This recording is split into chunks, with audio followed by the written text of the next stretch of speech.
কেন্দ্র রাজ্য সরকার এবং এডিসি প্রশাসনের মূল লক্ষ্য হচ্ছে আত্মনির্ভর ত্রিপুরা গড়ে তোলা। স্বয়ংবর ত্রিপুরা, আত্মনির্ভরা শ্রেষ্ঠ ত্রিপুরা। গ্রাম পাহাড় হলো আমাদের শক্তি। সেজন্য আমাদের সরকার বলছেন, যারা কৃষিকাজ করে তাদেরকে পর্যাপ্ত পরিমাণে সাহায্য করতে হবে। রবিবার উদয়পুর মহকুমার অন্তর্গত কিল্লা বিধানসভার 18 ভোলায় মার্কেট স্টলের ভিত্তিপ্রস্তর স্থাপন অনুষ্ঠানে কথা বললেন রাজ্যের কৃষি ও কৃষক কল্যাণ দপ্তরের মন্ত্রী রতনলাল নাথ। এলাকার কৃষকদের উৎপাদিত ফসল বাজারজাতকরণের লক্ষ্যে কৃষি ও কৃষক কল্যাণ দপ্তর থেকে অত্যাধুনিক মার্কেট স্টল তৈরি করার উদ্যোগ নেওয়া হয়েছে। বলা যায়, এলাকার কৃষকদের দীর্ঘদিনের দাবি আজ বাস্তবে পরিণত হল। আমাদের সরকার, কেন্দ্রীয় সরকার এবং রাজ্য সরকার এবং এডিসি, আমাদের মূল লক্ষ্য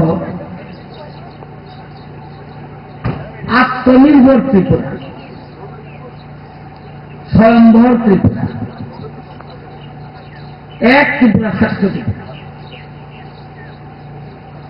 আমরা যদি আত্মনির্ভর না করতে পারি, তাহলে পৃথিবীর যত সম্পদ যদি 18 ভোলাতে দেই, তাও যথেষ্ট হবে না। আত্মনির্ভর হতে হবে। আপনারা জানেন এবং আমাদের প্রায়োরিটি সেক্টর হল কি, গ্রাম হল আমাদের শক্তি, গ্রাম পাহাড় এগুলি আমাদের শক্তি।